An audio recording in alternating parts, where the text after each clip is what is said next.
Sa gitna ng muling pag-uugong ng issue sa pagitan ng Barreto family, nagsalita na si Marjorie Barreto matapos ang kontrobersyal na panayam ng kanyang ina na si Mommy Inday Barreto. Ayon kay Marjorie, labis siyang nasaktan sa mga sinabi ng kanyang ina at hindi na niya kayang manahimik pa. Ang issue ay nagsimula matapos lumabas ang panayam ni Mommy Inday kamakailan kung saan sinabi nitong hindi sila magkasundo ng anak na si Marjorie.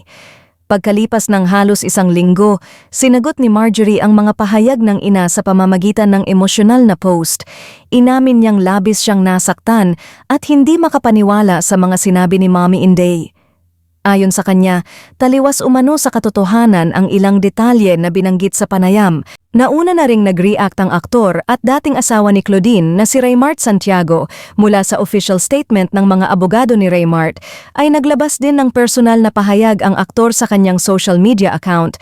Mariin din nitong pinabulaanan at tinawag na kasinungalingan at mapanirang puri ang mga naging pahayag ng nanay ni Claudine hinggil sa pag-aabuso di umano niya sa dating asawa. Naku, eto na nga, si Claudine Barreto.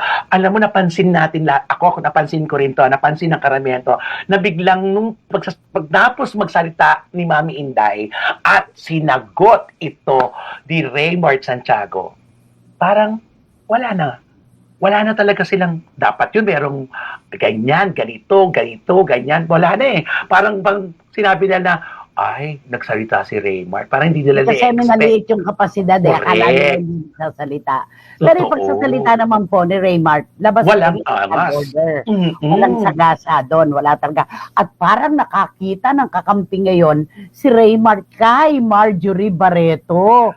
Ang linaw-linaw nung sagot ni Marjorie na lahat ng ipinukol na pamimintas at salita laban sa kanya ng nanay niya, katulad din daw ng mga kwentong Raymart na hindi totoo. Oh, di ba? Alam mo, ito, makikita mo na yan, yung kwentuhang ito, na dati-dati, kakala ko nga, inaantay ko nga, si Marjorie, ano kayo masabi? Eto, may nasabi rin pala.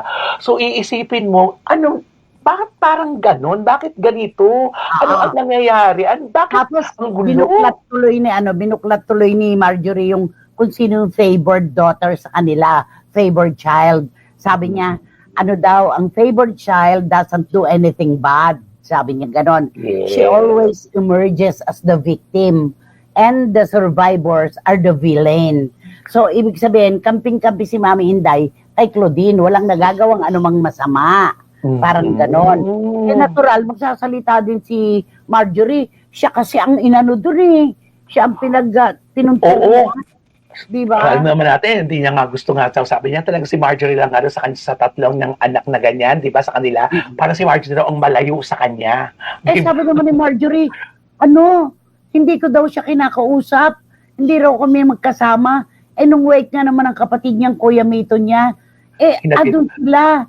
Nag-uusap sila at inihahatid pa pala niya. Ano yun? Panaginip lang? Ano yung bangungot lang? Ano yung nag-iilusyon lang ako?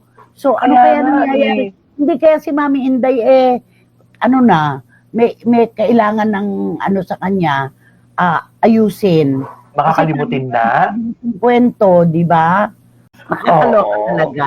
Bakit ganon? O ngayon si Raymart nagsalita. Ano masasabi niyo ngayon? Akala niyo magiging tahimik na lang siya all the time. Tahimik lang po kasi si Raymart. Delikado magalit ang ganyan tao. Mag-aalam Mumbaki yan. Di ba, pelikula niya? Ay, correct. Mumbaki.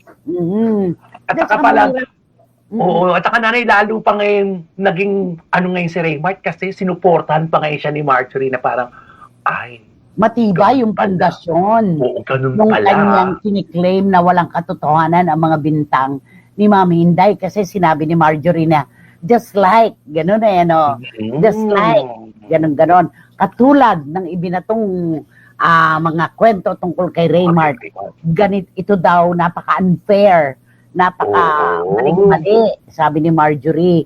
Kaya nakakaloka. At tamang-tama yung sinabi ni Raymart.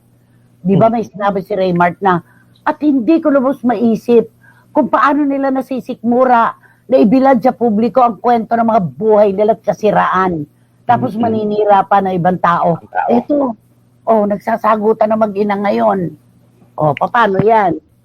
Alam mo si Gretchen, kung wala lang mas matinding problema ngayon, ay nako, palagay ko, join the club. Ano? Ay, naku, wala talagang magpapaiwan sa kanila talaga. Talagang ilaban kung laban. Pag may naramdaman, ay naku, eto, pag may maling narinig, ito yung kwento. Hindi pwedeng hayaan lang natin na kayo ang magkikwento, ako rin may kwento. Oo. Ganon. Sabi nga ni Wating-Wating kahapon, di ba? At sabi nga ni Wating-Wating, ang mga bully daw wala sa playground. Di ba? Wala.